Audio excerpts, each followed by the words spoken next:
a little bit harder to get rid of the discrimination, and that's what we're going to start talking about today. The civil rights movement was not just about ending segregation, it was also about trying to end discrimination. Discrimination is something that's a little deeper, it's inside, and it takes a little bit more effort to get rid of. Here are two names and two stories that are part of the civil rights movement. Emmett Till and Rosa Parks. Who can tell me the story of Emmett Till, first of all? If not from your book, maybe you know the story. The story that he told was of a young man who was actually visiting relatives, I believe, from Chicago. He was visiting relatives in Mississippi and talked about having a white girlfriend. And of course, friends didn't believe him because in Mississippi that sort of thing just didn't happen. And so he spoke to a white woman. Speaking to a white woman, initiating a conversation with a white person was really something that blacks in Mississippi just simply didn't do, did they? And so initiating this conversation with a white woman, she found very offensive. She went home and told her husband, and the young man then was killed.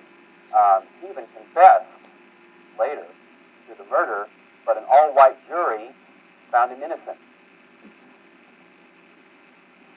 The outrage was felt not just in Chicago, where this young man was from, but really all around the country. And what made that so?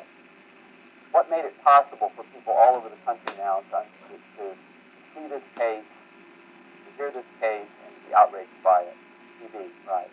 Television played an important role here. Victor? Oh, you mean the white guy confesses to the murder and they let him go? There was no doubt in the minds of anyone probably in the country, but it has been very typically the case that if these cases even came to trial, which they usually didn't, that an all-white jury would not find a person guilty for killing a black person. Not in this. It's like that dragging murder a while back in Texas. Similar. The reaction was similar too. Great outrage. Outrage not only among the black communities, but in the North and in other parts of the country. In Mississippi, they sort of expected this. This was sort of a norm. But outside of Mississippi, in many parts of the country, people were outraged. And many whites were outraged too, that a person could be so blatantly guilty and be found innocent. Tell me the story of Rosa Parks. What's her background? What organization was she a member of? NAACP? Yeah, she was a member of the NAACP. Good. And she had previously, before this particular incident, she had been arrested before for incidents on the bus. She could get up or move to the back of the bus. And on this day, she decided it was a good day to try again. The NAACP, of course, was always looking for legal action, always looking for ways that they could fight against discrimination. And as a member of that, I think she was looking perhaps for legal action again.